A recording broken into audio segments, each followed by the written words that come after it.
Olá, gente! Bom dia, boa tarde, boa noite.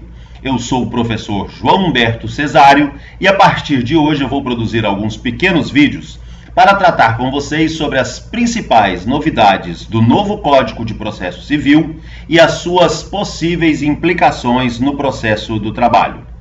Eu gostaria de lembrá-los que nós estamos já no final do mês de janeiro de 2016 e o código entrará em vigor em meados de março do ano de 2016. Isto equivale a dizer que nós temos pouco mais de um mês e meio para aprender as principais novidades do código e bem compreendê-las para começarmos a aplicá-las na prática. Este, portanto, é o momento de nós refletirmos sobre alguns assuntos. O tema que eu escolhi hoje para falar com vocês é o que diz respeito à contagem dos prazos. Como vocês sabem muito bem, tanto no regime de 73, do CPC de 73, como no processo do trabalho, os prazos são contados com a exclusão do dia do início e a inclusão do dia do vencimento. Isso equivale a dizer que há uma certa diferença sutil, que às vezes nós não percebemos, entre o dia do início do prazo e o dia do início da contagem do prazo, que são coisas diversas. O dia do início do prazo é o que os antigos chamam de dia do susto. É o dia que eu sou cientificado para tomar determinada atitude no processo. Por isso nós chamamos de dia do susto. Tomamos aquele susto inicial e somente no dia seguinte, depois de recompostos, é que nós temos efetivamente o início da contagem do prazo para nós praticarmos o ato processual. Mas o fato é que depois de deflagrado, no regime do CPC de 73, o prazo corria continuamente. E aqui está justamente uma das grandes novidades do novo Código de Processo Civil. Atualmente, quando eu digo estou fazendo referência, obviamente, ao CPC de 2015 já, o Código nos diz o seguinte no seu artigo 219. Eu vou me permitir a leitura do dispositivo para vocês. Diz o artigo 219 do novo Código de Processo Civil. Na contagem de prazos em dias, estabelecido por lei ou pelo juiz, computar-se-ão somente os dias úteis. Eis aqui a grande novidade. Portanto, a partir de agora, depois de deflagrado o prazo, os dias não úteis não serão contados para nós aferirmos o seu vencimento. A grande discussão que nós temos que travar agora, uma vez falada essa novidade do Código de Processo Civil de 2015, é se ela seria aplicável ao processo do trabalho. Para ser bem franco, eu gostaria muitíssimo que essa regra fosse aplicável ao processo do trabalho, até porque nós, juízes, também temos prazos a cumprir. Mas o fato é que me parece que, pelo menos por enquanto, a regra não é compatível com o sistema processual trabalhista. Porque na CLT nós temos uma regra específica que trata da contagem dos prazos e que está inserida no seu artigo 775. Aqui, mais uma vez, eu vou me permitir a leitura do dispositivo em questão para vocês. Vejam só o que diz o artigo 775 da Consolidação das Leis do Trabalho. Ele diz o seguinte: os prazos estabelecidos neste título contam-se com a exclusão do dia do começo e a inclusão do dia do vencimento. Até aqui, nenhuma diferença, tanto do regime do CPC de 73 e mesmo do regime do CPC de 2015. Mas aqui vem a grande diferença seletista em face da nova disposição do artigo 219 do CPC de 2015.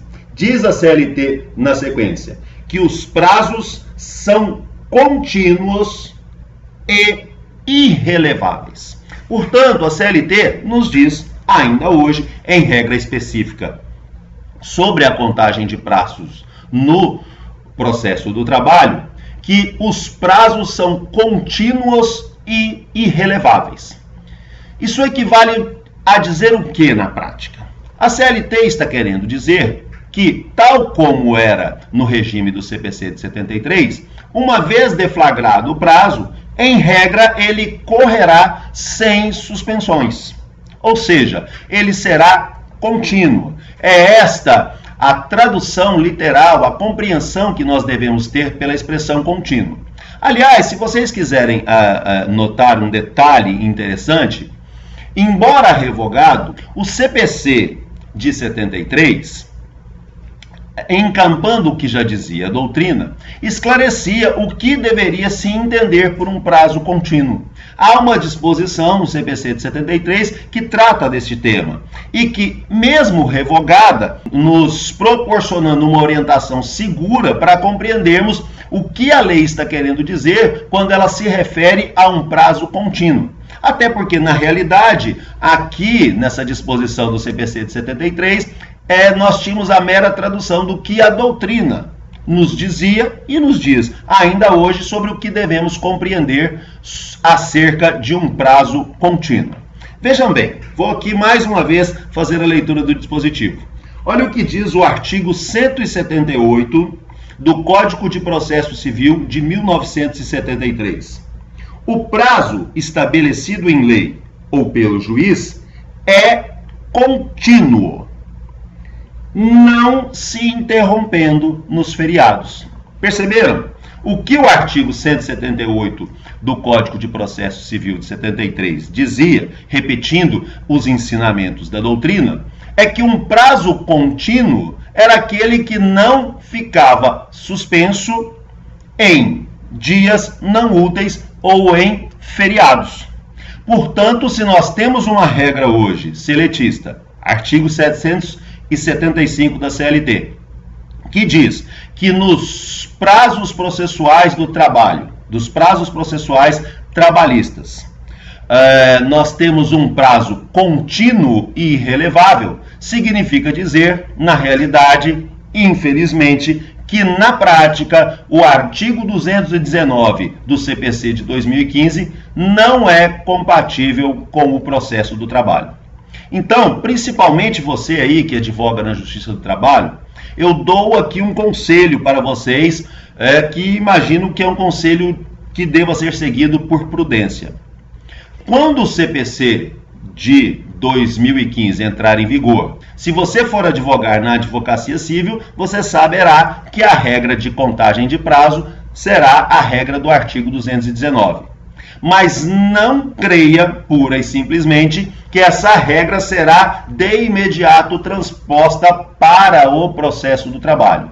Se você pensar assim, você correrá um risco muito grande de perder o seu prazo. Portanto, lembre-se sempre do que diz o artigo 775 da CLT. É óbvio que esta é uma visão inicial minha, acho que bem sustentada, mas que haverá de ser confirmada na nossa prática forense. Mas de início, principalmente, eu não aconselho você, advogado, a se fiar na lógica de que o 219 do CPC de 2015 será transposto automaticamente para o processo do trabalho. Acredito que não.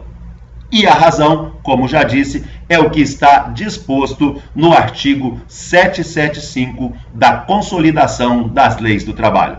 Com isso eu encerro o nosso vídeo de hoje e deixo aqui um grande abraço a cada um de vocês.